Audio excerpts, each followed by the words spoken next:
Boa tarde, professor Silveira. Boa tarde, tudo bem? Prazer estar com você, sempre. É um prazer nosso sempre também. Boa tarde, Guilherme, tudo bem? Bom, Fernando, satisfação.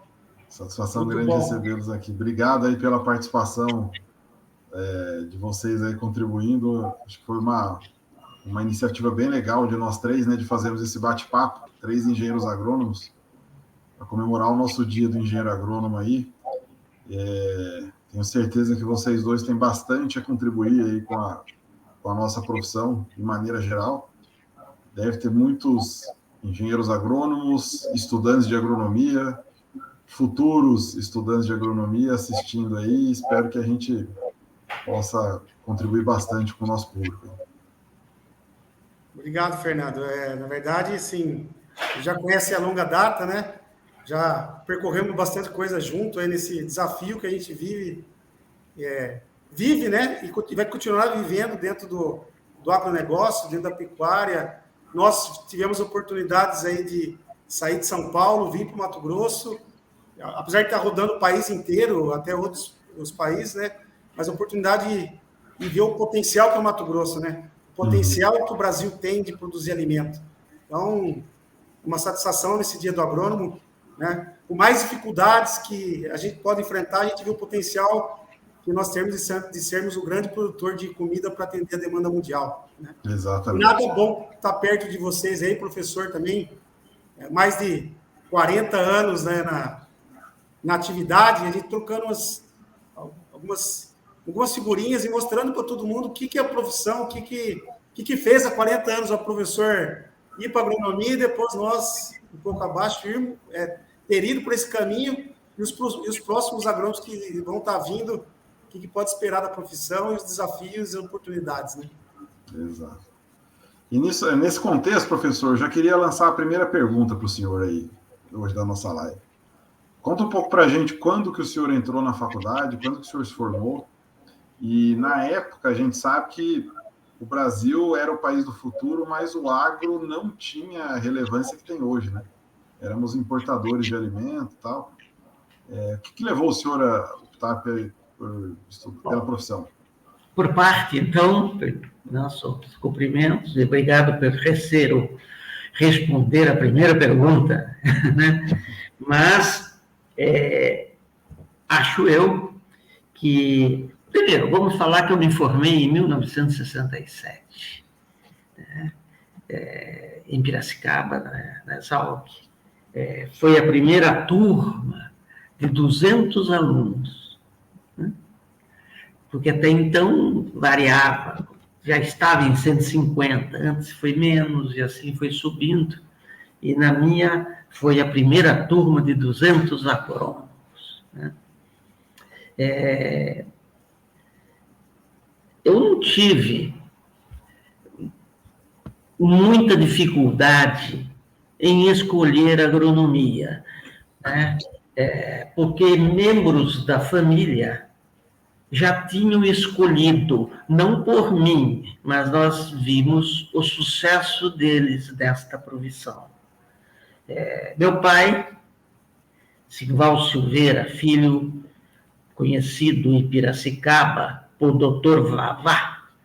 Dr. Vavá foi professor de zootecnia na Exalc. Não fiquei na agronomia e na Exalc por causa de papai, porque eu sempre, nas conversas que tivemos e abordados sobre o futuro da agronomia ou das outras ciências agrárias, né, de produzir alimentos, né, a gente acreditava desde então que nós não...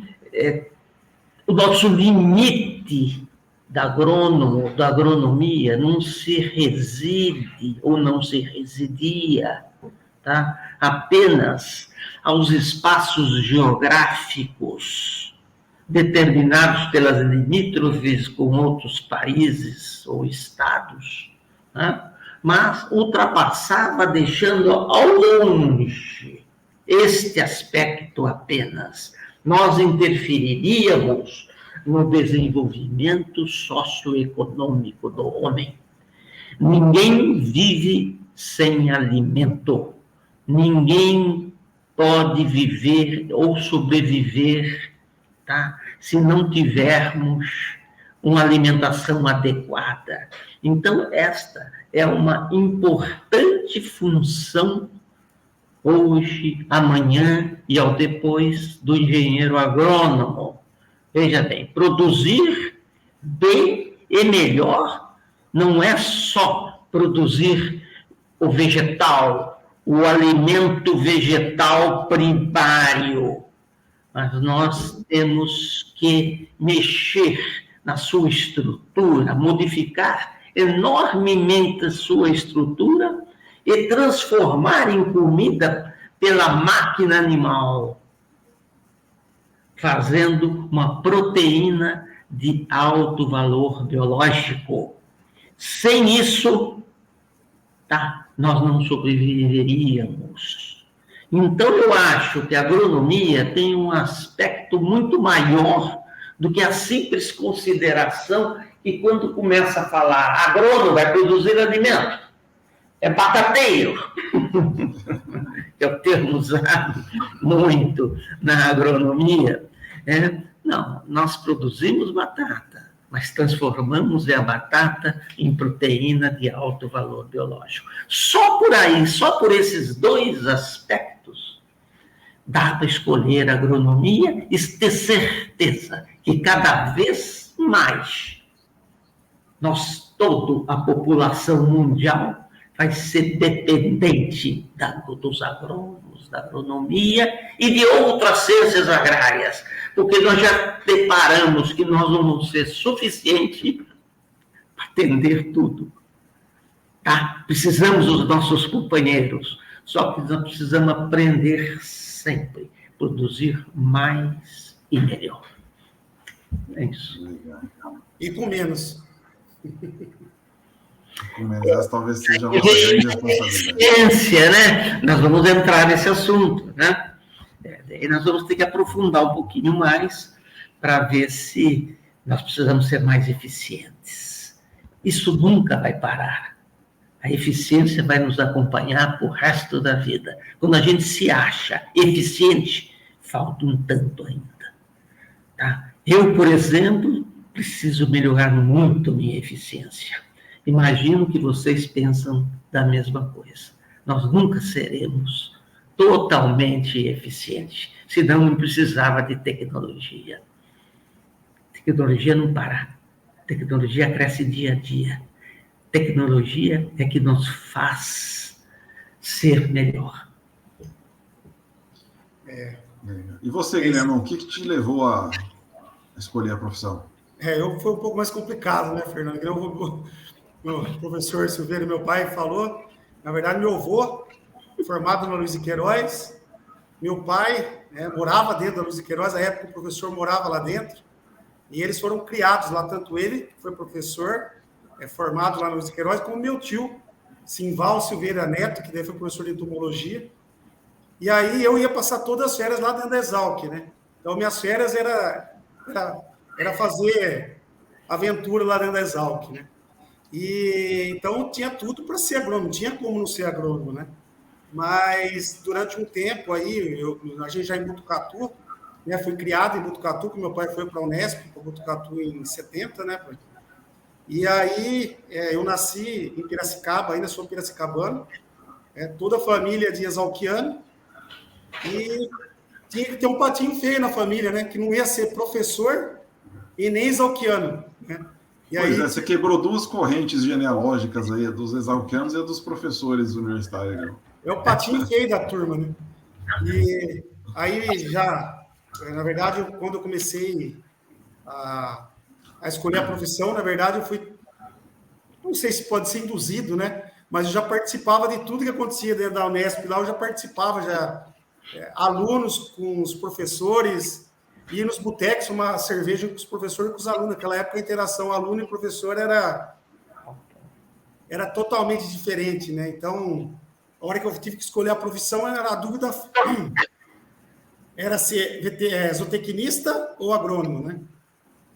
Mas daí, pelo menos, essa corrente eu não quebrei, fiz agronomia e e não me arrependo. Eu acho que é uma profissão fantástica, a gente tem muito que evoluir. Já o agronegócio em si no Brasil já se transformou muito e tem muito ainda coisa para a gente fazer, né?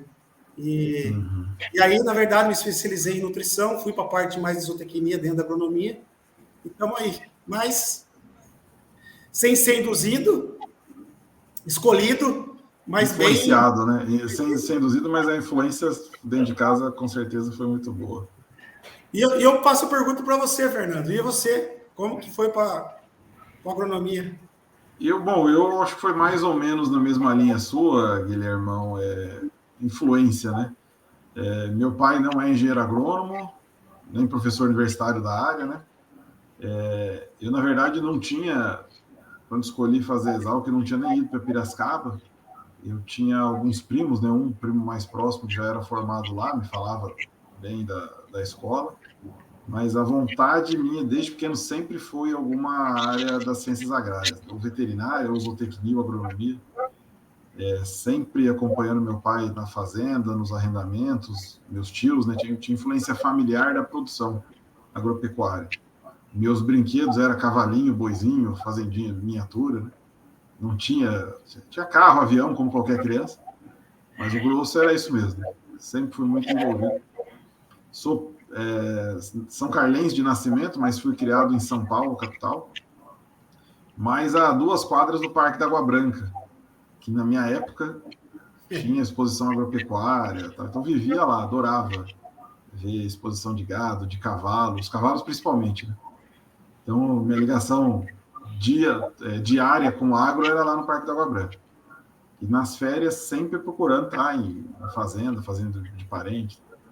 Então, na hora que chegou do vestibular, a dúvida é ver se faria zootecnia ou agronomia, né? Veterinária, nunca gostei muito da parte de sangue, cirurgia, esqueleto, esse tipo de coisa, né?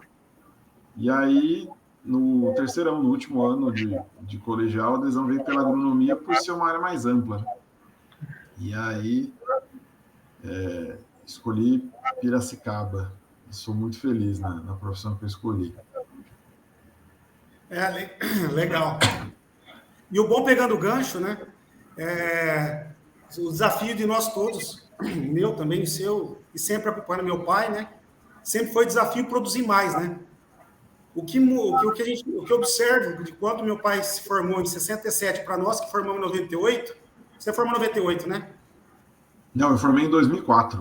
2004. Mas, enfim, são 30 anos que se passaram, né? E a gente vê que essa evolução que teve no agronegócio, a evolução que teve na pecuária, se deu porque a gente sempre foi desafiado a produzir mais. Sempre foi produzir mais. E esse negócio de produzir mais é que transformou realmente, nesses anos, o Brasil e se tornar a maior potência. E quando eu estava para escolher, meu pai sempre me falava: agronomia, agronegócio é a profissão do futuro. E eu sempre tive na minha cabeça, desde moleque, a agronomia ia ser a profissão do futuro. Aí eu deixo pergunta para vocês dois. Pai, você em 67, quando se formou, era a profissão do futuro? Hoje, eu quando entrei, depois de 30 anos, era a profissão do futuro? Será que hoje, depois de 30 anos, hoje em 2023, é a profissão do futuro? Ou já chegamos no limite? Ou ainda continua tendo muita coisa para a gente evoluir e tem muita coisa no futuro para a gente ainda crescer? De repente, fica esse gancho aí. Veja bem, era a profissão do futuro. O futuro que nunca chegava, né? Turmas e turmas se formavam e o futuro não vinha, o futuro não saía do lugar. Eu não sei se por falta de conhecimento e tecnologia de um país subdesenvolvido, tá? Ou o futuro não tinha chegado ainda, ou quem sabe seria o mais certo. E o futuro não tem limite. O futuro não chegou e não deve chegar, tá? Futuro nós vamos ter de algumas décadas para frente. Imaginem vocês a quantidade populacional do mundo, os países que podem produzir alimentos vegetais, né? A quantidade que precisa para sustentar toda essa população carente, tá? E a necessidade de transformação, que eu já disse da outra resposta, em proteína de alto valor biológico. Porque não existe, Luiz Guilherme, saúde ideal, não existe parâmetros do aprender, habilidade em aprender, não existe capacidade de trabalho, seja física ou seja mental, tá? Sem o advento de alimentos superiores de origem animal. Tá? Vejam bem, isto envolve muito a zootecnia, daí a razão de nós precisarmos da zootecnia, de nós precisarmos da agronomia e da veterinária para poder alcançar. O Brasil tem esse potencial de produzir? Teoricamente, sim, porque nós temos terra. Um país de maior volume de terra, de espaços geográficos para produzir. Nós temos água em abundância. Países que têm muita terra, cito Índia, não tem água.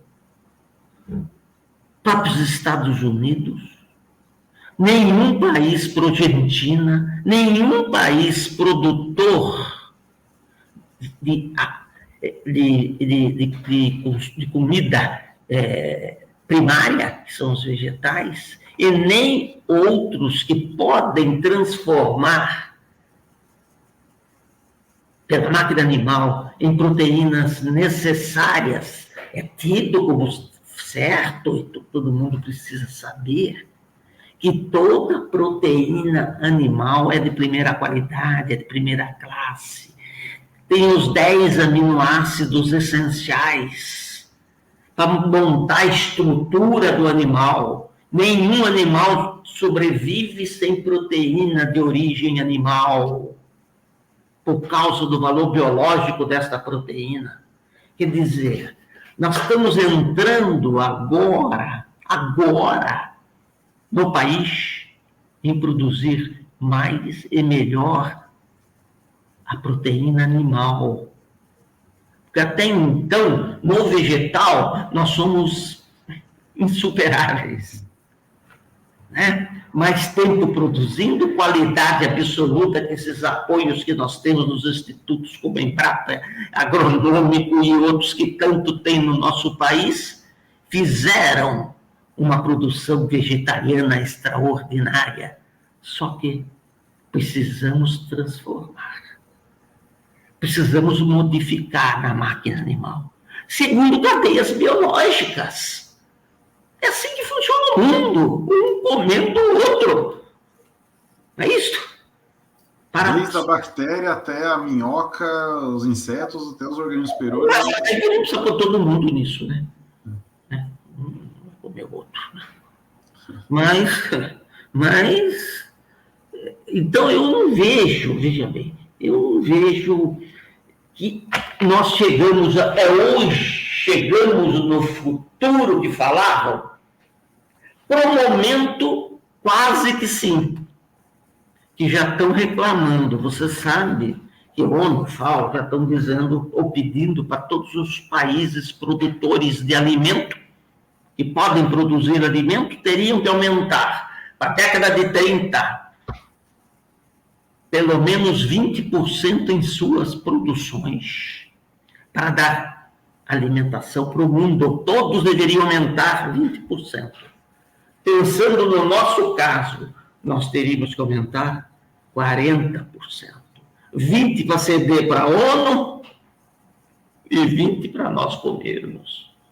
Nós vamos conseguir?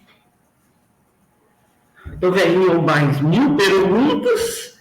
O que precisamos fazer para produzir mais, melhor, a situação econômica de quem vai comandar isso, se a agronomia vai ser suficiente, se o governo vai ser inteligente, né, para que a gente produza mais e tenha benefícios desta produção. Se nós não tivermos eficiência, nós não vamos ter produção. Do jeito que está caminhando, ninguém está gostando. Estão esquecendo que a comida é primordial. Como eu disse, não tem saúde, não tem sobrevivência, não tem habilidade de aprendizagem, não tem capacidade de trabalho mental, e outro, não tem longevidade. Veja como nós melhoramos a longevidade. Estou aqui com 80 anos falando de nossa agronomia. Eu me acho aí, já limpa. Tá? Veja. Mas não, porque nós melhoramos a alimentação. O Brasil melhorou o consumo. Os outros países necessitam. Não existe país subdesenvolvido ou população desenvolvida sem o advento dos produtos de origem animal. Não existe. Ainda mais se pensando em países que nem China, Índia, olha o número de pessoas, de habitantes, de pessoas que se multiplica em outra proporção. Né? E seja, Guilherme, de economia capitalista, tipo Estados Unidos, alguns países da Europa Ocidental, né? Ou seja, socialistas, como China, como Cuba e outros aí, todos caminham na mesma direção. Ninguém se desenvolve, ninguém cresce sem os produtos de origem animal. Então, todo mundo tem que viver nisto, explorar isto, largar de outros assuntos menos importantes, tá? Para colocar as ciências agrárias em posição de destaque no mundo. Por isso que eu acho que o futuro não chegou ainda. O futuro vai chegar. Embora... Fernando, e puxando esse gancho, quais são os desafios? O que você acha que são os nossos desafios aí que a gente vai ter que... para conseguir atender esses 40% a mais, só 40%, né? A gente já produz, pouco aumentar, mas 40% e do jeito que na década de 30, nós falamos daqui 10 anos.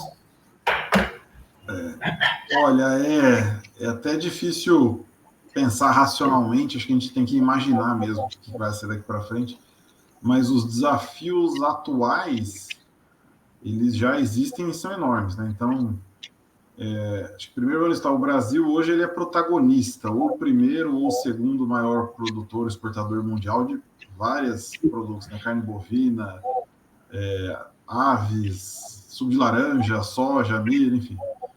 Então, assim, se já é grande, já é um dos maiores, e ainda ter que melhorar já é uma responsabilidade grande, né?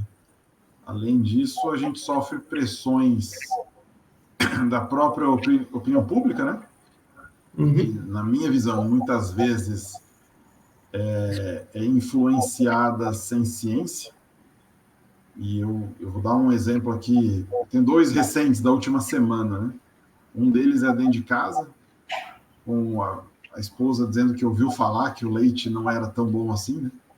E aí tive que entrar com material, revisão bibliográfica, parecer da Sociedade Brasileira de Nutrologia, mostrando que não, o leite é bom. Mas os especialistas da grande mídia nem sempre estão pautados na ciência. E um outro trabalho interessante também da última semana, a gente está fazendo um trabalho de uma grande indústria de etanol de milho, que precisa responder ao seguinte dilema, né? Food versus fuel, ou seja, produzir combustível ou alimento. E a primeira resposta é o seguinte: será que isso impacta na disponibilidade e no preço de alimentos? E eu fiz uma revisão bibliográfica desde quando isso começou lá nos Estados Unidos. E os trabalhos são unânimes em não detectar efeito no aumento de preço ou na disponibilidade de milho com a indústria de etanol de milho lá nos Estados Unidos, que é o que a gente tem mais longo. Ou seja, quem tem essa dúvida, realmente, porque não foram atrás, e sim, são inúmeros trabalhos de meta-análise, de econometria, mostrando que não se suporta a hipótese de que o etanol de milho aumenta o preço dos alimentos, né? Então, acho que o primeiro desafio é esse, assim, mostrar para a opinião pública que muitas vezes o problema está criado na narrativa, na cabeça de alguém. Muitas vezes ele é real e a gente tem que estar aí para resolver, para encarar, né? Mas esse desafio de opinião pública, de narrativa, eu digo são de barreiras ideológicas, né? A gente tem interesses no mundo, o mundo não quer ter um país que ele se... Vamos pegar, o professor falou bem, né, extensão territorial. Os 5 maiores países do mundo, em termos de área, né? Você tem Rússia, China, Estados Unidos e Canadá, não nessa ordem, e depois é o Brasil. Desses daí, o único que tem clima o ano inteiro é o nosso. Então, o único que não tem arma nuclear também ainda é o nosso, né? Então, assim, qual que é o interesse de tornar alguém o maior exportador mundial de comida e agora de energia, né? De biocombustível? Isso daí se torna perigoso. Então, temos que arrumar pelo em ovo, mandar contar abelha e fazendo uma série de barreiras aí para essa turma ter onde gastar energia e não se tornar supremacia no mundo, né? Porque quem tem água, quem tem clima, quem tem comida e quem tem energia, pode perder. Acabou, né? Então, acho que esse é um grande desafio. E área não desmatada, né? E área não desmatada, exatamente, né? A gente tem um desafio que eu acho também, e até depois vou engatar com uma pergunta para o professor, que é adequar a tecnologia ao nível das pessoas. A gente tem um gargalo de mão de obra no campo, a gente está no campo sabe disso. Não tem gente para trabalhar, tá? Mas aquele peão, aquele tratorista da década de 80, ele de fato não se enquadra no agro de hoje, né? E a juventude que está no campo, que vai entrar no mercado de trabalho hoje, 16, 18, 20 anos, né? Essa juventude também não quer subir num CBT 1984, né, professor? Sem capota, né? Então, assim, essa juventude foi criada de uma maneira totalmente diferente, totalmente digital. Como é que a gente precisa fazer? Acho que a falta de mão de obra está muito mais na falta de adaptação do meio agro ao recurso humano que está vindo aí. Esse é outro desafio grande. Eu ia puxar, Fernando, eu acho que assim, se fala assim, eu acredito que o desafio realmente primeiro que você comentou, na verdade, eu sempre estava comentando esses dias, que é verdade, na verdade, a gente sempre está trabalhando para defender o que uma minoria barulhenta fala e sempre a gente está tendo que se defender. A gente tem que fazer uma campanha, uma coisa bem de, primeiro, mostrar tudo que a gente faz, que automaticamente a gente não tem que ficar se defendendo, porque sempre a gente está na defesa. Na defensiva. Nós temos que estar no ataque, né? Essa minoria que faz barulho é insignificante. São ideologistas que vêm com alguma coisa por trás, às vezes, de ONG de outro país, que vem para querer conturbar, na verdade, um negócio que aqui no Brasil a gente tem tudo. A gente tem área, a gente tem clima, que ele falou tudo, mas a gente preserva, é todo mundo consciente. Não pode generalizar por meia dúzia que não fazem a coisa certa e generalizar para 99% que faz a coisa certa. Então, primeiro a gente tem que trabalhar mostrando tudo que a gente faz de bom, né? Então, estarmos preparados para isso, né? Que você falou, tudo, a gente querer brigar, a gente tem que estar bem respaldado tecnicamente para conversar, mas a gente tem que estar muito mais no marketing para falar tudo positivo, que a gente faz. Né? E eu concordo plenamente com você que o grande gargalo nosso é gente, é gestão de gente. Na verdade, você colocou, na verdade, a agricultura já está selecionando pessoas, eu digo, dentro da agricultura. E nós que mexemos com a pecuária, que estão todos envolvidos com a parte mais de zootecnia, né? Agrônomos mais envolvidos na zootecnia, infelizmente, a mão de obra pior acaba ficando para nós. Porque a agronomia já se paga melhor, já tem pessoas mais tecnificadas no campo. E o problema, eu digo, que é muito mais, que envolve um pouquinho até da sucessão familiar, que ainda o produtor da pecuária, da zootecnia, do boi, ele ainda é muito envolvido, ele quer o funcionário peão. E não dá condições mínimas para trazer pessoas boas para dentro. Então, se você pensa que essa mão de obra vai ficando cada vez pior, porque precisa da pessoa mais rústica possível, é difícil agregar rusticidade com conhecimento, com gestão.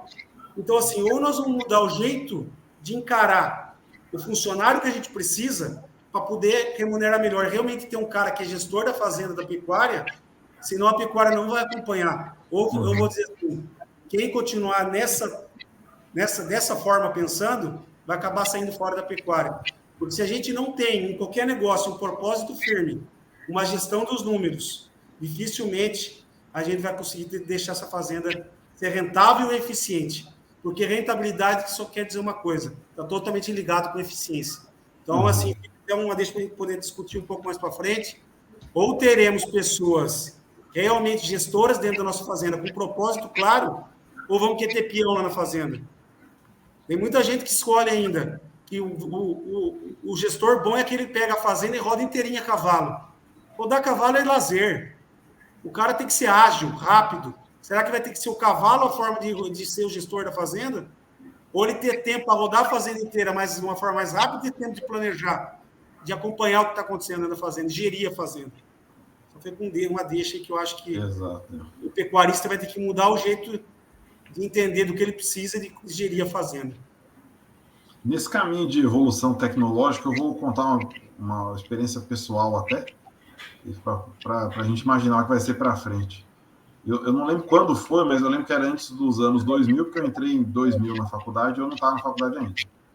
Durante uma FEICORT, eu assisti uma palestra sobre o super precoce. Eu já era envolvido, pecuária e tal, fazenda, fui lá assistir em São Paulo. E significava produzir um garrote de 16 arrobas com 16 ou 18 meses, não me lembro exatamente. Assistimos lá a palestra e tal, e a sensação de todos que estavam na sala, isso antes dos anos 2000, é que era muito bonito, mas era um papo de louco, né? Isso aí é coisa de maluco, não vai existir. Hoje, 20 a 25 anos depois, é uma realidade. Era de louco na forma que se trabalhava, vamos falar isso, acho que 99, 98, não me lembro. Né? 30 anos depois virou uma realidade. Daqui a 30 anos, com certeza o que hoje é de louco, né? Vai ser também uma realidade. Eu queria perguntar para vocês dois que foram responsáveis por essa, dentre outras revoluções, né? Tirar bezerro da mãe com 4 meses, bezerro de corte, também era outra coisa de louco, né? E tudo isso envolve uma mudança de postura, de paradigma, de gestão, né? Não é só... O boi já existia naquela época. O milho já existia, a soja já existia, sei lá, eram tecnologias que já existiam.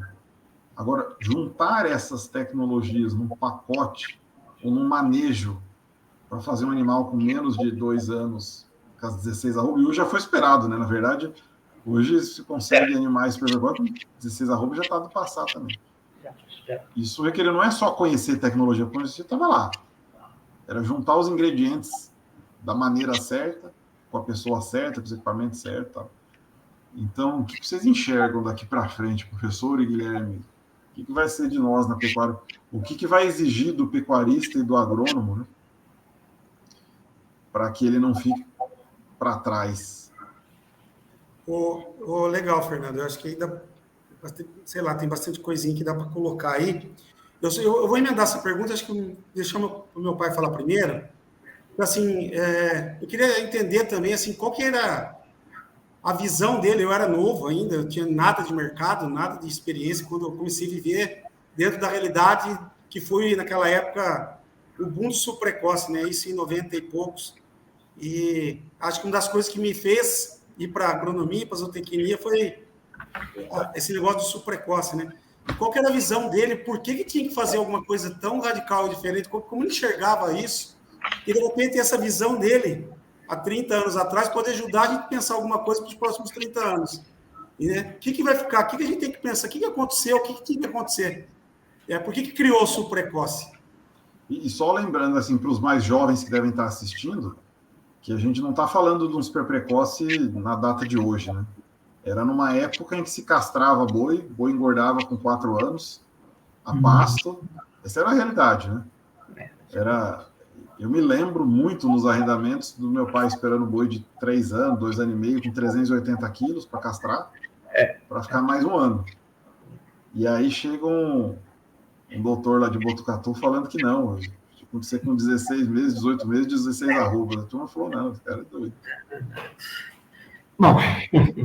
Ou seja, o choque era muito maior do que é hoje, né? Mas em tudo na vida, a gente assusta no primeiro golpe e depois a gente tem que procurar entender o porquê das coisas. Não é isso? Naquela época, eu, por exemplo, mais ou menos recém-formado, com pouco tempo, mas como professor da matéria de nutrição, lá em Botucatu, não me justificava totalmente nós termos uma pecuária que, para mim, na época, era muito atrasada. Por quê? E poucos você já falou. Mas o mais importante disso, o boi era abatido o mínimo, quase mínimo, 4 anos. Agora, nós sabíamos, por biblioteca, veja bem, indo aos exemplares, aos journals, né, saber que nos Estados Unidos abatia já com 20 meses, 22 meses, na época. Que a Argentina já batia com 2 anos. Boi. E nós 4. O que estava errado? O que estava errado? Nós tínhamos que fazer, quando queríamos comer uma carne melhor, não era fácil, porque a carne era comprada no açougue e ninguém sabia o que era carne melhor. Naquela época, nem pedaços melhores de carne, cortes carnes existia. Tinha carne de vaca no açougue e pronto. Vai lá, come uma carne de bife e tudo bem, vinha embrulhado no jornal.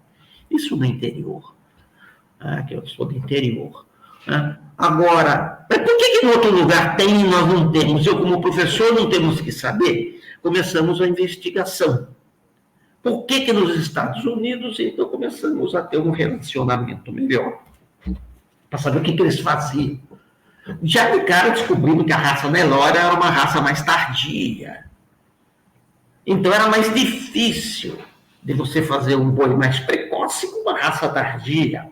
A genética na época era atrasada, fazia-se genética por figura. Isso, a parte da beleza do boi, do tamanho do boi, e não da eficiência do boi. Na verdade, foi o que o Guilherme acabou de falar. Tudo está na eficiência. Tudo está na eficiência. Imagine vocês, o retorno financeiro de um produtor depois, seu pai, por exemplo, esperar 4 anos para ter uma volta de um dinheiro que ele empatou há 4 anos atrás. E um subprecoce, nós fazíamos aí 13, 15 meses, conforme a raça. Não precisa fazer conta. Não precisa fazer conta. Dá para produzir 2 daquele que seu pai põe, 3 daquele. Quer dizer, tem que ser mais barato, tem que ser mais econômico. Não precisa fazer conta. Se a gente chegava numa palestra e falava só isso, ele já ficava assim, se legalou. Fui fazer uma palestra em Itapetininga, São Paulo, e o locutor da palestra, uma rádio, tal, lá, falou assim: professor, antes eu quero só avisar que o senhor tem fama, que o senhor tem parte com o diabo. Você tem parte com o diabo. Você faz coisa nenhuma. Tem condição, todo mundo faz com 3. Estou falando que ia ver o diabo falar hoje aí. Quer dizer, então assusta. Mas se os outros fazem, por que nós não fazemos? O que falta? Então, vamos começar a fazer cruzamento, começamos a mexer com cruzamento, quem sabe o cruzamento ajuda. E começamos a melhorar a eficiência de tudo isso. Fomos buscar tecnologia de fora, porque nós não tínhamos. Não é isso? Tecnologias que são usadas até hoje. Guilherme sempre fala, pai, pelo menos deixamos um legado que é usado até hoje para ninguém dizer. O subprecoce não é um legado tão grande, embora você me falou que hoje existe o subprecoce, só querer fazer o subprecoce até mais fácil. Mas não é o mais usual. Mas as ferramentas para fazê-lo são as mesmas. Quais são essas ferramentas? Mudar a ração. A ração daquela época era 70% de volumoso, capim, picado, feno, qualquer coisa. Silagem nem se fazia quase. E o resto, concentrado 20%. Né? Na Argentina já era ao contrário, já muda, já começa a mudar. Né? Não fazia o milho ensilado, que hoje os silos bags espalhados por todas as fazendas e quase todos os confinamentos têm milho ensilado. Milho úmido. Milho úmido, ensilado, sorgo úmido, ensilado. Creep feed, que hoje a Silveira está, em parte, substituindo o creep feed por desmama precoce, né? Mas são tecnologias que não cabiam aqui. Quer dizer, a hora que você começa a colocar tecnologias novas, a eficiência começa a melhorar. É isso? Eu quero pegar um gancho aí, pai, que eu acho assim. O que eu acho depois olhando 30 anos para trás e olhando hoje? A pecuária vinha, você não precisava produzir, você era extensivista, só de você fazer de comprar oportunidade, você era apenas especulador, você ganhava no especular. Era desmatar, especular, comprar, o que você fizesse, você ganhava. Então, eu acho que a grande visão disso, que não era dado tanto valor até no meio acadêmico, enfim, que demorou para você começar a ser usual, além das tecnologias que foram trazidas e usadas, que são usadas até hoje, a palavra é eficiência. Tudo que ele buscou há 30 anos era eficiência. Eficiência em fazer um bezerro melhor. Porque se não fizesse um bezerro melhor, que na época, como a gente não tinha o Nelore, era o cruzamento, não adiantava dar comida que aquele animal não ia responder. Né? Depois, não fazer um bezerro bom, diminuir o tempo de abate, é eficiência. Porque assim, o GMD, que é o ganho de peso, está totalmente ligado com rentabilidade e com margem. Porque se você demora 4 anos para bater um boi, qual é o seu custo fixo disso? Então, assim, tudo que foi criado 30 anos atrás era pensando, ainda acho que a gente pensava em produzir mais, mas a palavra já era eficiência. Então, assim, e a eficiência hoje é obrigatória. Porque antigamente, nesses 30 anos, as pessoas sobreviveram. Alguns, quem foi colocando eficiência, está vivo e muito forte hoje. Quem não colocou eficiência já está para trás, às vezes já saiu do mercado.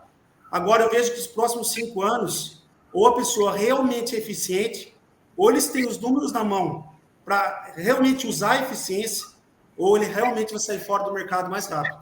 Então, é isso que eu vejo, que a eficiência foi o grande negócio, cada vez vai ser mais. E digo claro, o sul precoce tinha início para começar e tinha início para terminar. Então, ele teve um protocolo. E tudo que se tem protocolo tem uma meta. E se tem uma meta, tem um objetivo e a gente sabe quanto a gente vai custar, quanto a gente vai ganhar, e a gente pode pensar hoje em mercado, em trava de mercado, enfim. Então, assim, acho que o protocolo que foi criado foi um sucesso, vinculado à eficiência. Depois evoluiu-se o protocolo, depois o pessoal da APTA que criou o 777, e cada um hoje tem que criar o seu protocolo. Nós temos que ter uma caixa de ferramenta na mão, que nós vamos usar o protocolo para o cliente A, que às vezes para o vizinho é um outro protocolo, cada um dentro da realidade e dentro do sistema que ele cria. Então, isso eu acho que é o grande legado, foi eficiência ligado aonde eu quero chegar, onde eu estou e onde eu quero chegar. Tá certo, é isso mesmo, muito obrigado por completar e melhor. Mais eficiente. O superprecoce trouxe outra vantagem, porque quando se matava um boi com 4 anos, é isso, a carne era uma. Matar um boi com 15 meses, a carne é outra. Então, naquela época, 30 anos atrás quase, a gente já sabia que a carne melhor, mais macia, tá? É a carne de jovem, é a carne do animal novo.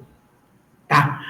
Hoje ainda confunde-se, fala Se não tiver uma gordura X, não tem marmoreio. Não tem nada a ver com isso. Marmoreio é sabor, né? Maciez é idade. Não é isso? Então, isso já começou a ser cravado. Então, você aprende a produzir. E isso que acho que vai necessitar para daqui para frente. Nós estamos numa encurralado. Nós estamos encurralados.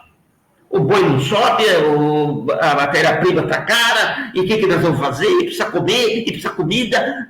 Né? O que nós precisamos melhorar? A eficiência. Nós precisamos melhorar a eficiência. O que nós precisamos fazer? Então, os novos artistas, agrônomos ou tecnistas, tá? Tem que começar a descobrir eficiências. E isto vem muito do que está entrando na pecuária agora, só agora, o gestor.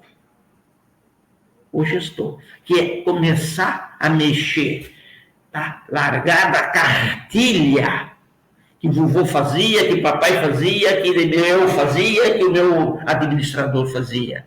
A fazer planilhas, a pôr o computador para funcionar, a inteligência artificial vai entrar aí, qualquer coisa nova vai ter que entrar, para transformar essa eficiência em rendimento, para o boi deixar dinheiro. Não é isso? Então, eu acho que isso é para complementar o que você está falando, que essa pergunta, e nós agora? É a mesma coisa. É a mesma coisa. Naquela época, a eficiência ganhou. Agora também vai ser a eficiência que vai ganhar. Porque não tem jeito. Uhum. E talvez, acho que hoje o cenário é até pior, né? Toda época tem suas dificuldades. Mas esse boi de 4 anos castrado do sal mineral, ele dava dinheiro, né? Os pecuaristas, 90% não quebraram, né? Ou seja, hoje ele dava dinheiro à época. Hoje, eu acredito que esse animal não exista mais, né? Porque não existe. O cara não sobrevive. E nem quem está com confinamentinho ali, adubação de pastagem, se derrapar, tá subindo. Então, assim, a situação é mais apertada do que era naquela época, né? A gente buscar eficiência. O Fernando, eu sei que hoje o cara que faz, né, Confinarte, faz os melhores coxos do Brasil aí, levando eficiência para os confinamentos. A gente sabe que essa parte de manejo, assim, a gente sabe que comida é caro, que fazer o boi confinado acaba sendo caro, é parte do processo, que na verdade é mais caro dentro do sistema de produção. Uhum. Então a gente tem que cada vez mais ser eficiente dentro do confinamento, né? Porque se a gente tem que ser eficiente no confinamento, a gente tem que ser mais. Aí envolve uma genética boa, um animal que já vem bem formado, enfim, depois podemos até pegar um pouquinho isso aí na parte de cria. Mas hoje, como você vê, como você está ligado aos grandes confinamentos, levando estrutura, levando conhecimento, e a gente sabe que a gente viaja, conheceu bastante coisa fora, nos Estados Unidos, a gente sabe que o manejo dentro do confinamento é o que faz sobrar dinheiro, né? Como que você vê essa evolução dentro dos confinamentos aqui do Brasil, sei que roda bastante, como que está essa evolução de controle, de gestão de pessoas dentro do confinamento, gestão de produção? Dá uma pincelada para a gente, o que é a sua visão, né, para a gente aí? Olha, Guilherme, eu vejo, felizmente, uma grande profissionalização nesse cenário. Talvez, dentro das atividades pecuárias, o confinamento seja aquele que exija uma profissionalização maior, né? Eu não estou generalizando, porque eu conheço projetos de cria extremamente profissionais, tecnificados, projetos de pastagem, de recria, mesmo de engorda, extremamente tecnificados, mas o confinamento é aquele que puxa, que a pessoa enxerga, acho que dói no bolso primeiro, né? E eu vejo uma profissionalização enorme. Começou, como o professor mesmo já falou, com a nutrição, né?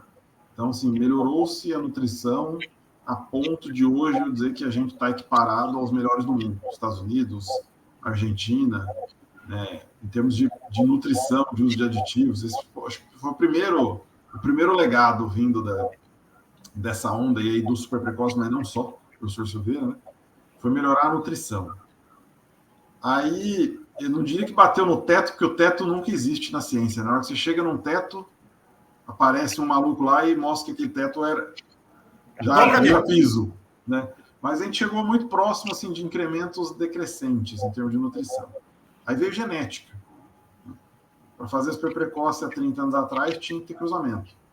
Hoje a gente tem Nelore ganhando de cruzamento e novilha Nelore emprenhando também aí com 12 meses. Então melhorou-se a nutrição, depois melhorou-se genética. Aí teve também o movimento de equipamentos, né? As indústrias de vagão, de equipamento, de moinho melhoraram muito. E aí, assim, começou... Aí veio a gestão, né? O trabalho de vocês, inclusive da Silveira, própria Integra, uma vez que tinha-se a Ferrari com combustível adequado, tinha que ter o piloto, e ainda na média a gente não tem bons pilotos de Ferrari no Brasil, mas tem sim seus pontos. Então, esse trabalho de gestão, de formar as pessoas, de ensinar o proprietário, de ensinar os funcionários, de ter o consultor por trás. O consultor diria que é o painel de instrumentos de uma operação, né? Você tem lá o piloto, mas você tem o painel mostrando, ó, tá certo, tá errado, vai para aqui, vai para lá, né? Como se fosse um painel de avião. Então, melhorou-se a gestão. E aí, o que a gente começou a ver, e a nossa empresa cresceu nisso, é que você tinha lá uma Ferrari, combustível de primeira, motor de primeira, o piloto sentado, mas estava andando no barro. Estava andando numa estrada de terra. Então, a infraestrutura veio como consequência. Né? A hora que a gente começou a trabalhar na nutrição no detalhe, no equipamento no detalhe, o animal respondendo aí a ganhos próximo de 2 quilos por dia, às vezes mais. As pessoas, gestão, número na ponta do lápis. Pô, eu estou perdendo 5% da comida na rua de trato. O meu boi está com 20 centímetros de lama. Né? Então, os profissionais, quem tem gestão, já enxergou. A gente falou, eu preciso de infraestrutura para isso. Não dá mais... como uma fábrica, não dá para operar uma fábrica debaixo de um barraco de lona, com chão batido. Né? A mesma forma aconteceu nos confinamentos. Então, assim, vamos dizer, a medida disso é a demanda. Né? A gente vê muitos projetos profissionais. Agora está entrando também, fiquei impressionado dos últimos 6 meses para cá, a demanda por confinamentos concretado, o interesse em biodigestor, aproveitar esse gás, né? Ou seja, a gente vai acabar gerando outras fontes de renda que não só a carne. Eu acho que a compostagem, o fertilizante já é também realidade. Né?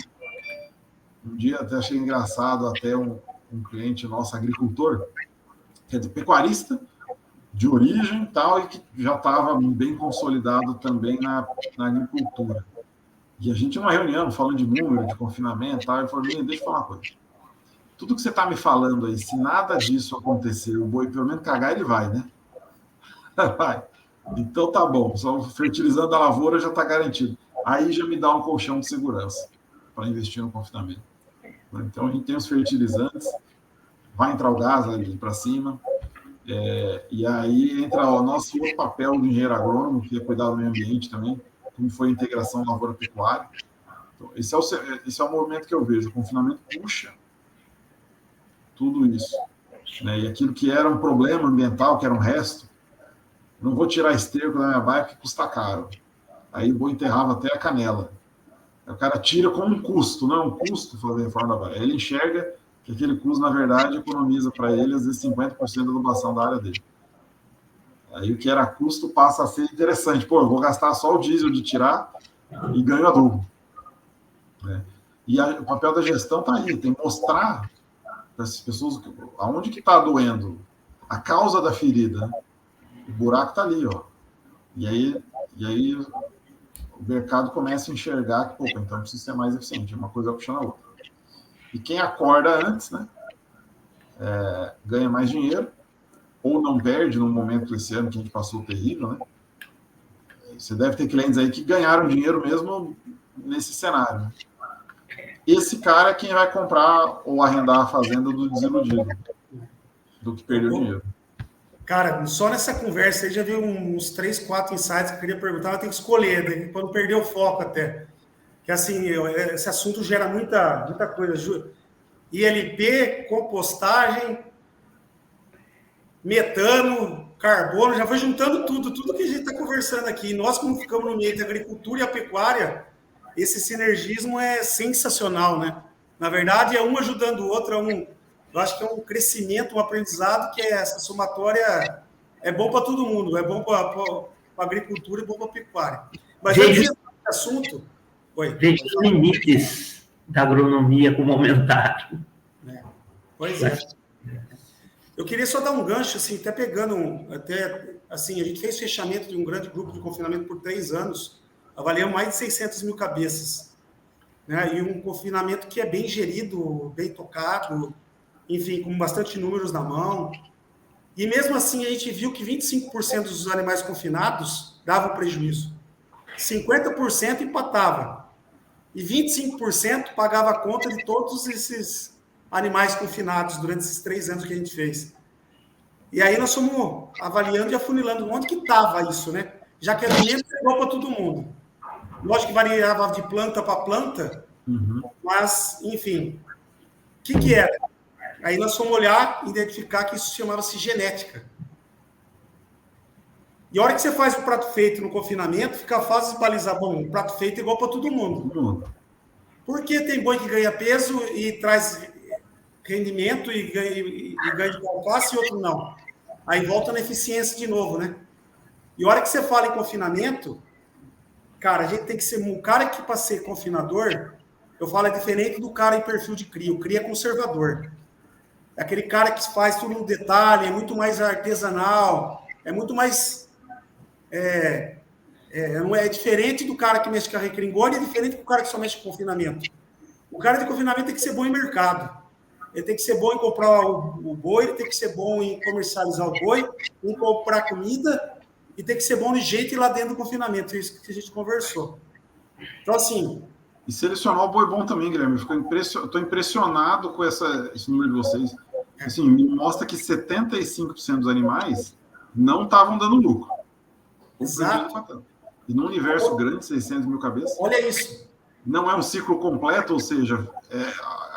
julgo a amostra representativa, que vem animal de todo lado, ou seja... mas... Nesse número não tem muito viés, né? 600 mil cabeças...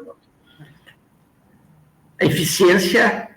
Aí vem, eu puxo, então, até um dado que o Rodrigo Albuquerque colocou aí uns 60 dias atrás, que 95% dos bois de confinamento que dão prejuízo é filho de boi de boiada. Então, acho que assim, tem tudo a ver com esse número que a gente tem. E eu queria puxar um gancho, antes de entrar na LP, entrar nisso, eu queria puxar um gancho de tudo que a gente vem trabalhando, que vem da história do professor, que sempre estudou bezerro, era melhorar a eficiência do bezerro, entrou a questão da desmama precoce, foi ferramenta, e a gente, Fernando, há uns 10 anos atrás, o passo está ficando velhinho também, viu? Há uns 10 anos atrás, a gente reunido, a gente via que a recria engorda já estava muito evoluída. E a gente sentou e falou assim, o que nós vamos fazer para a cria do país? Que a cria do país é muito ineficiente. E a gente vê que ela continua sendo ineficiente. Mas que a gente tem que fazer algo de diferente, que já está sendo feito, a gente discutiu muito isso. Da programação fetal, do que é nutrição da mãe, né? Não sei Nossa, se você recorda. já faz 10 anos dessa reunião, Guilherme. E você vê que isso...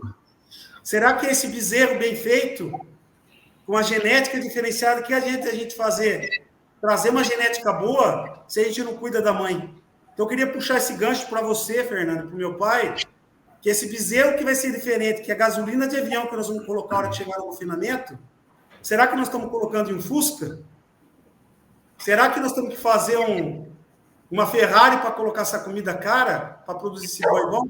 E nós estamos fazendo bem feito isso aí? Eu deixo essa pergunta para vocês dois. Sem dúvida, antes da aula do professor aí, eu vou falar que, assim, eu cresci ouvindo a família, meus pais, os tios, não, aquele pasto não é lá essas coisas, mas serve para vaca. Essa era a conversa. Lá no fundo da fazenda, não, aquele pasto ali, aquilo ali é bom para vaca, serve para vaca. Ainda mais a umidícula, que passava o ano inteiro crescendo, aí chegava em junho, parecia um monte de bambuzinho. Não, ali para boi não vai, mas terra é boa para vaca. E aí, uma vez o bezerro nascido, e Inês é morta, eu acho. Né? Eu aprendi isso estudando, tive muita aula com o professor Silveira sobre. Né? E aí a gente vem com melhor aditivo, às vezes fica discutindo o nível de ppm, de micromineral, manejo em cima da pinta, troca o misturador, o caminhão mais moderno do mundo. Gasta muito. Gasta muito. Você tem aí até uma Ferrari, um motorzinho 1.0 lá dentro. E não tem como trocar. Não tem. Justamente acho que é isso. É legal tu dar uma pincelada, né? Que hoje o trabalho que a gente já está vendo grandes evoluções. Você vê o pessoal da APP está me se dedicando um pouco mais nisso também. É mexer na programação fetal, né? Para se puder dar uma detalhada rapidamente, o pessoal que está escutando a gente, a importância da nossa matriz, o score corporal durante a vida inteira dela. Não é discutir ppm de fósforo e nem de microelemento. E sim, básico, né? Que é comida para a fêmea, né? Posso dar uma pincelada aí, rápida? É assim, tem um artista aí, um autor, 2002, ele publicou um troço, que o feto, a influência da genética no feto. Veja bem, ele atribui à genética 17% do feto tem influência da mãe genética, 19% do pai e o restante nutrição. Se somar aqui das 47%, né? 27, 7, 9, 16, 36, 6 para 10, 4, 64% nutrição. Quer dizer, veja bem, está tudo certo. Os 3 parâmetros interferem no crescimento do feto. Feto que nasce mais leve, eles já estão usando como refúgio. Já chama de refúgio. O feto tem que nascer com o peso adequado da raça. Não pode ser mais baixo. Se é mais baixo, porque teve deficiência alimentar nesses parâmetros, sendo a nutrição o mais importante. E a nutrição do bezerro da mãe, nos 3 primeiros meses de gestação, são os mais importantes, porque estão formando os órgãos, estão formando a placenta, a angiogênese, que são os fatores sanguíneos que levam as veias, artérias que levam os alimentos, tá certo? Ocorre a primeira formação de fibra muscular. Tá? Então, nesta época, se não tiver, no mínimo, a ração, 10% de proteína, o feto não tem condição. Então, o que a Silveira levantou, na parte de nutrição, com o Guilherme, né, é que, se você fizer mexer, o importante de tudo isso, porque alimentar, você disse no início, alimentar vaca, ninguém alimenta vaca, dá prejuízo, segundo. Vaca não precisa fazer nada. Vaca aguenta tudo, não é isso? Então, sabe, temos que mexer, não é em suplementação. Hoje, suplementação não cabe. Porque vaca aguenta tudo. Não cabe, não está no momento de entrar. Quando eu estou mostrando que eu suplementei no primeiro semestre, no primeiro trimestre, não alimentei no segundo, no terceiro, mas no primeiro trimestre, que era mais importante, mas não alimenta. Tá? Então, o que eu preciso fazer? Mexer na estação de monta. Ideia nossa. O que é a estação de monta? A estação de monta teria que começar no verão. Você pega uma estação de monta que as vacas caibam, dezembro, janeiro, fevereiro esteja prenha, você vai pegar pasto por acima de 10% de proteína. Dificilmente as fazendas não têm 10% de proteína, independente do local que você joga as vacas. Se você atrasa a estação de monta, dificilmente você me mostra uma fazenda que está em março, com 7% de proteína, que é o necessário mínimo, necessidade mínima de proteína para o bicho crescer, desenvolver. Veja bem, então o que eu preciso? É encaixar a estação de monta no verão. Muito bem, e para isso eu preciso fazer alguma coisa para que a vaca, nos 3 primeiros meses, não esteja perdendo o score corporal. Que, via de regra, é a perda de score corporal que faz com que essa vaca perca e não entre na estação de monta, não pega, porque perde muito score. Perde muito score de dar. E qual que são essas vacas? As que entram do meio ao fim da estação de monta. Então, se elas entram do meio ao fim da estação de monta, a maior parte do rebanho nosso, de bezerro, vai dar apoio mais tarde no período de creche e terminação, fracos. Carcaça ruim, rendimento baixo. E não tem o que corrija. Quer melhorar a qualidade da carne? Quer melhorar o desempenho? Quer que aumentasse a cifra que o Guilherme coloca, que 75 está puxando o dinheiro do bom? É as que sobram, é as cabeceiras. Bezerro que nasce no período novo, é o bezerro, ele fala novo, né? Do novo. É isso. Sim. Eu vou pegar um gancho, a gente faz o... E daí, só para dizer para você, só para você colocar. Então, a gente está fazendo o quê? Qual a ferramenta? Fazer desmama precoce. Fazer desmama precoce tira a necessidade de ela alimentar o bezerro que já está no pé por 7 meses. Até 4, 3 meses tira. E daí ela vai pegar aquela energia gasta no leite, vai transformar em score. Até pegando um ganchinho da desmama precoce, eu ia até fazer um outro comentário, mas só para não me deixar perder. A gente sempre foi desafiado a fazer a desmama precoce, principalmente por causa do Pantanal, né? Que assim, ou você tirava o bezerro ou você perdia. E hoje a gente está vendo que isso aí está sendo adotado por fazendas do alto também, principalmente. Que é justamente o que o professor está falando. Não adianta o conceito de jogar bezerro no chão, que o Fernando comentou, que o produtor de cria interessa. O que interessa é bezerro no chão. Não é essa conta, é totalmente errônea. Essa tira dinheiro. Na verdade, sim, é bezerro no chão, sim.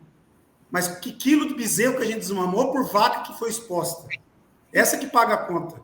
Porque a gente tem que vender bezerro, é o quilo do bezerro, essa é a moeda, e não o bezerro.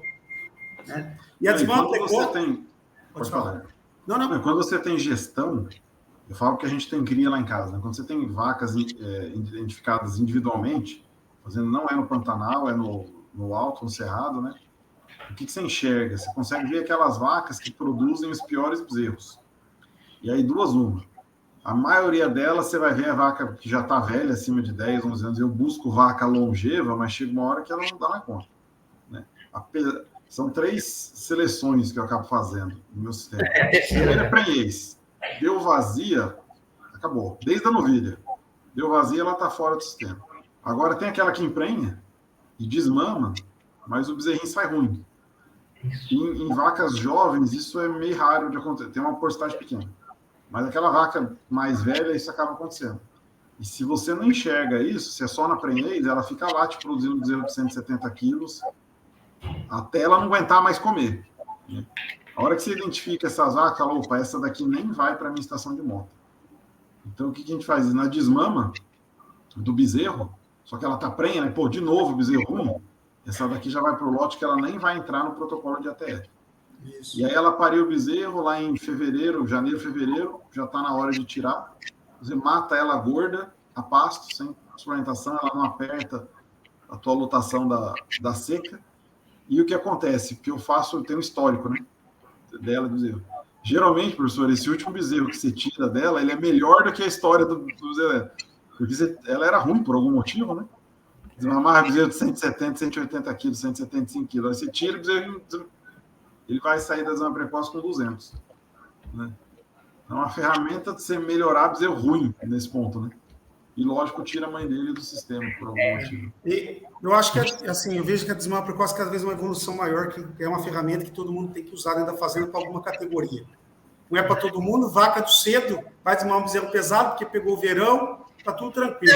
Não precisa mexer. Agora, a desmama precoce, para primir, para quebrar galo, e para vaca do meio da estação, ou para final da estação, ou para quem está com a estação muito longa, a hora que chegou o bezerro no início de maio, você tem que aliviar a vaca. O bezerro pode ter 3 meses, 4 meses, 5 meses, 6 meses. Chegou maio.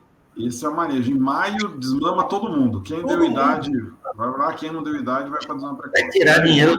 Por quê? Você tira 50% da exigência para produção de leite, que é para produção de leite, você deixa para reserva para vaca. O que adianta deixar um bezerro com uma vaca na seca, que ela está gestando um bezerro que está arrebentando com o bezerro lá dentro, que nós falamos na questão da programação fetal, está com o bezerro no pé sem leite, judiando do bezerro, e está acabando com os corda da vaca, que ela não vai estar no início da estação e ela vai ficar para o final da estação. Então a gente chama isso de ciclo vicioso. Cada vez você vai piorando mais. Cada vez você tem bezerro mais leve na sua fazenda e bezerro e vaca fora da estação. Então a desmama precoce entra para corrigir, para ajudar a vaca a entrar no período certo. Só que isso aí só vê quem vende bezerro por quilo. Porque aqui no país ainda, tem aquele negócio, eu vou vender no pé, porque eu vou enganar quem vai comprar de mim, não interessa quantos quilos tem esse bezerro. E do outro lado, o cara que compra o bezerro fala assim, eu vou ganhar daquele que está vendendo, que eu compro melhor que ele, que eu vou comprar mais barato porque eu sou bom de olho. Esse cenário de um querendo tirar vantagem do outro, os dois perdem. E acha bom ainda, não, vou comprar uma bezerrada leve, que aí chega aqui em casa, eu dou um vermífugo bom, põe no pasto bom e muda. Aí quando você vê, não muda. Aí vai no confinamento, Fernando, que é o 75% do cara que não faz conta e acha que está ganhando de comprar bezerro. Né? Agora, você comprar bezerro bom, é bezerro que responde. É o bezerro que dá lucro no confinamento. Então, o que eu enxergo no futuro? Cara, na conta do jeito que está hoje, para eficiência, só vai ficar quem faz conta. E quem faz conta vai querer comprar o bezerro do cedo, o bezerro bom, que vai pagar no quilo mais. Ou seja, o criador engordador vai ter que olhar e criar uma parceria com o seu fornecedor de bezerro. Não tem conversa. E o criador de bezerro vai ter que profissionalizar, não vai chegar o melhor bezerro da safra e diretor. Né? Então, isso que eu queria resumir, gente, dessa parte assim, que a gente puxou. Só tem uma forma para recria, engorda e ganhar dinheiro. É comprar bezerro bom. Porque a conta é apertada, a comida tá cara, a gente é apertado com preço, a gente está super eficiente no processo. Tudo que você falou, eu concordo, cara, a gente é profissional dentro do que a gente faz. Por mais profissional, a gente evoluiu demais, não todos, mas quem está na linha de frente hoje, não deixa nada de um americano. Agora, onde ele tem que ganhar? Na compra e comprar bem o bezerro. Guilherme, só um dado para você pôr na cabeça também. Tem um outro autor americano, é conhecido, é Tinniton. Esse cara mexe com bezerro só. Ele usa desmama precoce aos 3 meses, eles fazem lá na Universidade aqui de México, agora não estou lembrando. E ele falou que a desmama precoce promove 2 índices de score corporal, de 1 a 9. Ele pesa 70, a novilha ou a vaca pesa 70 quilos a mais, só pela desmama precoce. Você vê, se mexer em 2 índices de score corporal, você vai deixar uma cobertura, gente, acabou. É a vaca mais hormonona para a vaca linda, né? A vaca do 3 para a vaca 5, aquela 3 é aquela que está indo para sentir, e a 5 está linda. Né? Veja bem, é um número interessante, eu passo o trabalho para você. Mostra que a desmama precoce é eficiente, na média. Né? E lembrando que a desmama precoce é feito para ajudar a vaca, né? A gente não esquece, o pessoal fica preocupado com o bezerro. A tecnologia de desmama precoce já está pronta. O bezerro, a gente vai ajudar ele vai sair melhor que o irmão que continuasse com a mãe naquele mesmo cenário. Né? E a gente vê o seguinte, fazenda, só para completar meu raciocínio, fazendas de cria que ganharam dinheiro, mesmo nesse ano difícil, foi aquelas que conseguiram produzir mais quilo de bezerro por vaca exposta. Ou seja, eu tenho que produzir quilo de bezerro, gente. Não adianta eu produzir bezerro. E o cara que vai ganhar dinheiro, que é da recria engorda, é o cara que teve maior GMD com menor custo. E como você vai ter maior GMD com menor custo? A eficiência, o bezerro tem que ser bom para converter. Então, os dois cenários, ou tem o bezerro bom que vem desde a mãe, ou o cara da cria não vai ganhar dinheiro. Esse negócio de fazer bezerro só não fecha a conta. Não fecha a conta. Esse ano teve o maior índice E fazendas que medem, que estão dentro do sistema da metodologia, que são mais de 800 fazendas, mais de 50% dos caras tiveram prejuízo. Só que tem 50% que ganhou dinheiro, porque são aqueles que estão preocupados em produzir um bezerro melhor. E isso para recria e engorda é a mesma coisa. Uma coisa, é o prosseguimento. Que é o bezerro bom. Você está falando em qualidade animal, Guilherme, eu fiquei chocado com o número dos 75% só que paga a conta. A minha expectativa é que essa proporção existia, mas não era tanto, né? Imaginava que, sei lá, 50% dos animais dessem lucro. E outra, num grupo grande, como eu sei que você avalia, que é eficiente, né? Ou seja, quem tem custos piores ou manejo pior, vira 10% paga a conta. E eu estou lembrando de um cliente que a gente acompanhou esse ano, um boitel, né? Que, ou seja, não controla a genética dos animais, mas teve um dos lotes que ele chamou e falou: olha, Fernando, esse lote aqui, o cliente reclamou. Me explica o porquê que ganhou, o desempenho foi tão baixo e o ganho de peso vivo, o ganho de carcaça, o cliente dono do lote não ganhou dinheiro. E assim, como estava no boitel e, como você diz, o PF é para todo mundo, né? O prato feito para todo mundo, a gente foi tentar investigar a causa. Primeiro é manejo, né? Foi ver as notas de coxo, tudo certinho, estável, o consumo foi dentro do planejado. Se comeu igual os outros, por que esse lote não ganhou, né? Sanidade, fomos ver, não teve nenhuma ocorrência sanitária, os animais já tinham sido abatidos. E procura daqui, procura de lá, até que fui no Romaneia, do frigorífico, onde tinha a idade desses animais. Os animais entraram, peso de entrada, média de 380 quilos, né? Adequado. Esses animais teve uma média de abate, né? Eu não lembro exatamente o número, mas, por exemplo, 50% do lote acima de 4 anos. Aí, 20% do lote 30% do lote de 3 a 4 anos. E 30% do lote abaixo de 2 anos. E matou a charada, né? Pô, um animal que chegou com 4 anos, 380 quilos para entrar no confinamento, né? Já não tinha muito o que fazer mesmo, mas não sabe a idade de entrada, né? Chegou aquele lote de animal, chifrinho pequeno, Nelore bonito, 380 quilos, fechou. O vizinho dele, que também tinha 380 quilos, mas foram abatidos 80% abaixo de 24 meses, a conta foi outra, né? Então, realmente, chega um ponto que não tem mais o que fazer. O produtor vai ter que assimilar, né? Vai ter que ponto que vai sair da atividade, você vai ficar profissional. Não assimilou ainda. Isso não precisa da gente, precisa dos zootecnistas, precisa dos nossos agrônomos, precisa dos profissionais, porque são as pessoas, cada vez mais, puxando um pouquinho de inteligência artificial. Cara, se você parar para pensar um chat GPT, você fala assim, não precisa mais de nós, né? Nós estamos tudo fora, porque você faz uma pergunta, ela responde tudo. O que deve ter conhecimento técnico? Aí entra a gente, no dia a dia, com o nosso know-how, com o nosso conhecimento, de lidar com as pessoas, de entender um pouco mais profundo para fazer a diferença, né? Que aí entra o ser humano, né? E acho que isso aí, o robô não vai substituir, né? Não. Parece que não. Eu quero aproveitar e pular um pouco fora da área técnica e fazer uma pergunta de humanidades aqui, né? A gente deve ter muito filho de produtor nos assistindo, muito filho de agrônomo nos assistindo, que os pais também trabalham na atividade e tal. E vocês dois acho que são um bom exemplo de sucessão familiar, né? A gente sabe, e eu enfrento isso também internamente, os desafios que é o filho trabalhar com o pai e do pai entender e aceitar o filho, né? São gerações diferentes. Tem aquela história de, pô, troquei sua fralda e agora você vem me falar que eu tô errado, né? Mas vocês são um exemplo de sucesso.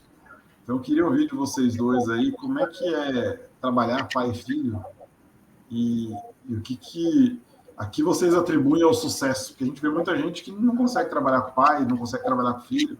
E na nossa área é relativamente comum, né? Essa sucessão. Você ou eu? Eu? Pode ser. Os dois têm que falar, vamos ver quem começa. Não, eu acho que, primeiramente, a sucessão começa no nascimento do filho. Não começa depois que ele está formado. A amizade do pai com o filho é fundamental na criação. Não é dentro da universidade que você vai ver esta amizade. Você tem que enxergá-la antes, para você, um aliado seu, desde o início. Então, ele vai ver todo o histórico que teve para conseguir as coisas, saber conversar da mesa, da alimentação, em todo lugar. Eu acho que a sucessão começa no início da vida. Depois, prolonga-se e avisar ou mostrar para um pai que maior orgulho que um pai tem ou vai ter é que seu filho o supere quanto antes. Isso eu falo, inclusive, para os meus alunos que eu orientei. A maior satisfação do orientador é ver o seu orientado já estar na sua frente, mostrando, logicamente, o meu valor. Como orientador, como pai. Então, isso eu não abro mão. Por isso eu não deixei ele falar antes. Tá? Porque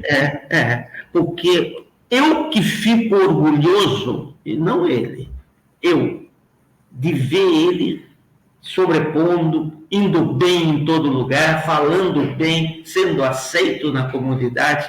Isso mostra que eu tive um valor fundamental na vida profissional dele. Então, acho que o resto o Guilherme pode comentar. Então, quem vê o filho melhor que o pai enxerga isso, você pode entregar tudo, você não precisa nem vir aqui. Ele vai fazer melhor que você. Por que você vai dar palpite? Não, eu acho que isso aí Só complementar o que o professor falou, Guilherme, porque ele falou exatamente uma coisa que eu ouvi há uns 10 anos atrás também, de um pecuarista americano. A gente estava lá na fazenda, e estava o senhor, o filho nos apresentando a fazenda, e estavam os netos ali em volta, né?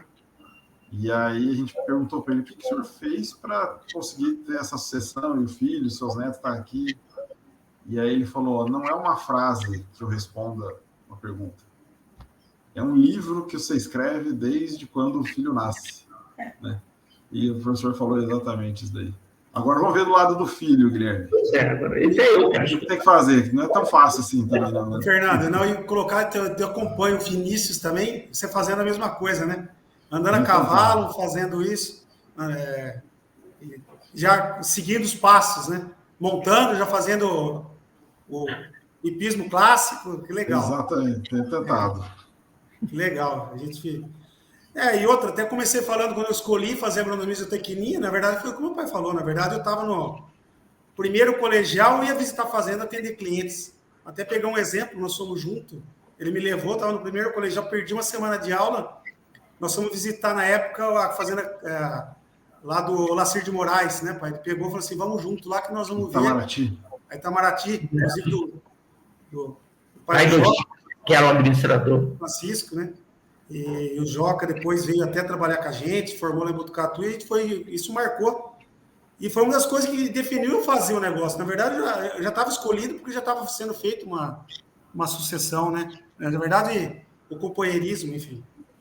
Mas depois lidar, lógico, isso aí do outro lado, que eu vejo do lado aí meu, né? Lógico que foi muito mais fácil, porque meu pai sempre tem uma cabeça muito aberta, muito boa.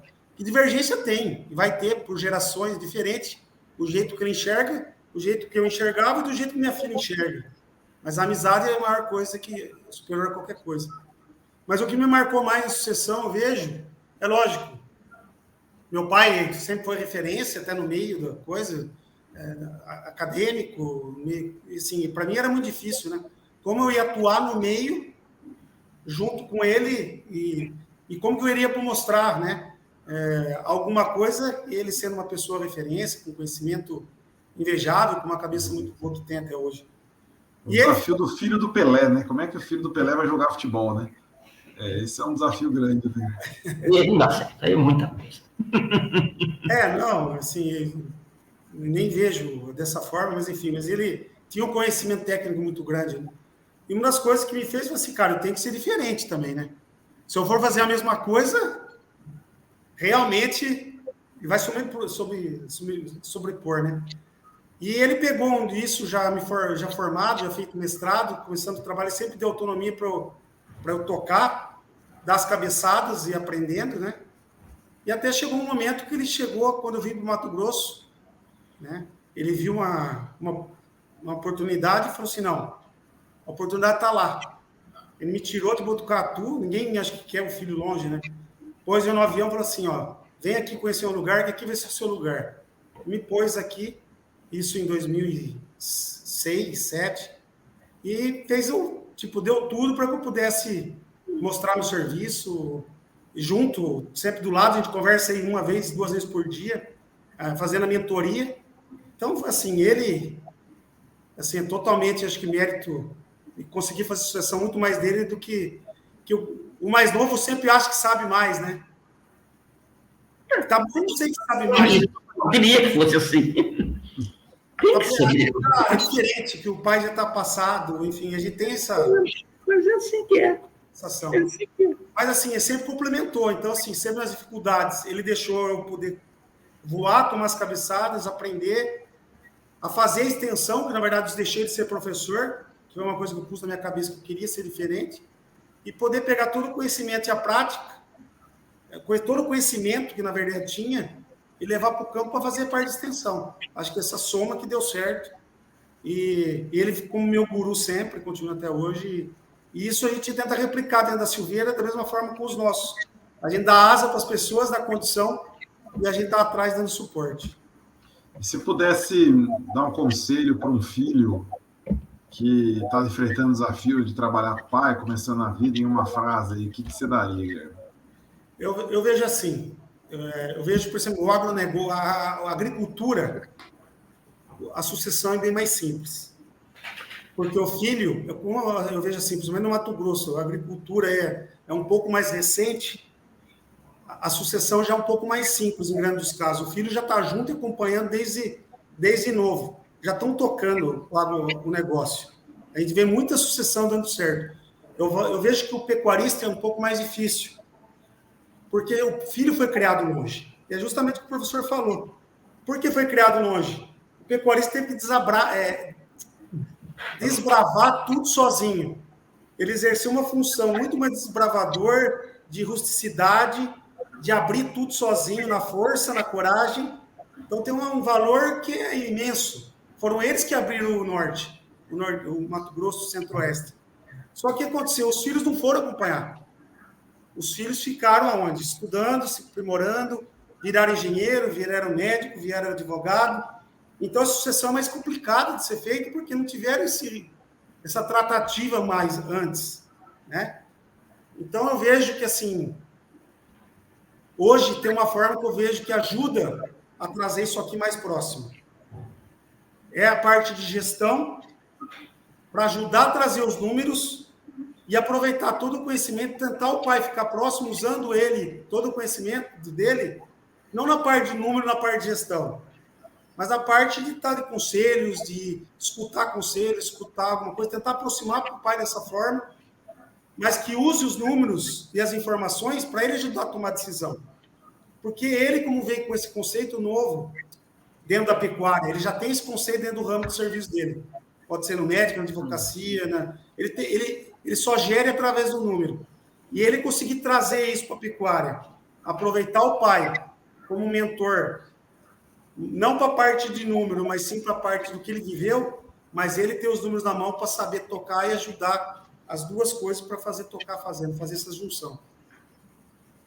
Excelente, muito bom. Resumindo, é usar a necessidade da sucessão como uma oportunidade de melhora da gestão. Exatamente. Fazer a gestão, né? Porque o grande problema do pecuarista é não ter os números na mão, não tem gestão. Aí ele não consegue tomar decisão. E ainda, imagine quem vai pegar uma propriedade, sei lá, o cara não mora na fazenda, não tem o feeling do negócio. Apesar que o feeling dele... E aí como toca? Ele tem um patrimônio enorme dentro do negócio. Ele vai largar o que ele faz para vir para tocar o negócio dele? Então, assim, ele só vai vir se ele tiver os números na mão. Aí entra a gente para ajudar a dar os números, para ele saber tomar a decisão correta e, às vezes, monetizar aquele ativo que ele tem, que é a terra. A terra aumenta de valor de 20% a 30% todo ano, mas a atividade, às vezes, lá dentro não está dando. E, às vezes, vai deteriorando tudo aquele patrimônio. Então, ele tem que enxergar os números para fazer aquele ativo dar dinheiro. Esse que é o grande difícil. E ele tem que enxergar os números, senão ele não vai tocar. Sabe o que vai acontecer? Ele vai vender a fazenda. Para quem? Para quem já tem os números na mão e tem a gestão na mão. Por isso que eu falo assim, toda dificuldade que nós estamos vivendo, toda dificuldade, todos os desafios, é momento de oportunidade para muitos. Geralmente para aqueles que têm o número na mão. Muito bom. Palavras de conforto num ano como foi 2023. Saber que toda dificuldade tem suas oportunidades. E é verdade. Né? É verdade. Acho que a gente já está aí com 1h30 de bate-papo, e se deixar, a gente fica aí até de noite. Falando, que é uma maravilha. Né, Fernando? E outra, a gente tem muito assunto, ainda mais a gente que é apaixonado, né? Já fizemos muito churrasco conversando que a gente ia resolver a pecuária nacional, né? Exatamente. Mas acho que a gente ainda está no caminho. Uma hora a gente chega lá. Eu estou no fim, mas vou indo ainda. E de repente, a primeira conversa nossa, mesmo mais à distância, né, Fernando? A gente continuar fazendo, e de repente que surjam mais assuntos que a gente pode detalhando, e a gente continuar essa conversa, né? É bom conversar, principalmente eu sinto honrado, muito honrado, de estar na presença de 2 jovens, para mim jovens, com tanta capacidade. Então eu enxergo que a pecuária, a agronomia e a pecuária não chegou no futuro mesmo. Não chegou. O futuro está nas suas mãos. Parabéns, Gui, parabéns, Fernando, parabéns, companheiro, tá? Que vocês têm tudo na mão para levar pelo menos mantimento e satisfação para suas famílias e para o país. Esse país que está largado, que está difícil, ele tem futuro e tem mesmo. Eu continuo acreditando no Brasil.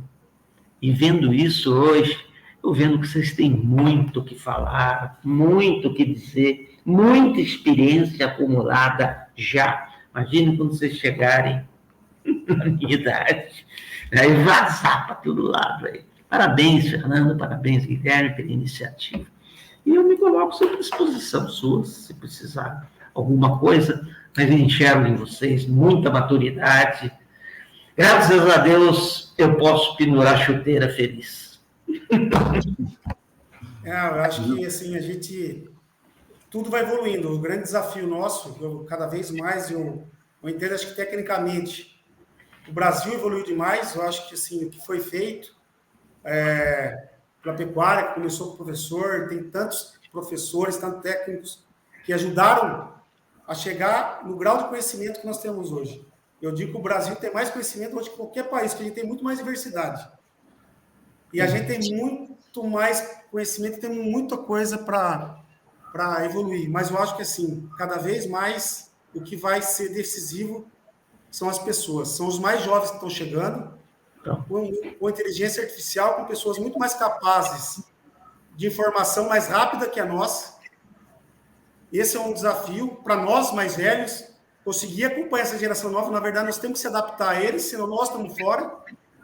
Mas uma coisa, essa geração nova tem que ficar atento, que é se relacionar cada vez mais, porque o que vai fazer a mudança é o contato intrapessoal, o relacionamento, a gestão de pessoas, porque o mundo, tudo é tocado por pessoa, isso não vai mudar. As informações vão ser mais rápidas, a evolução vai ser mais rápida, mas nós temos que estar preparados para se moldar e estar preparado para conversar melhor com as pessoas, entender cada um.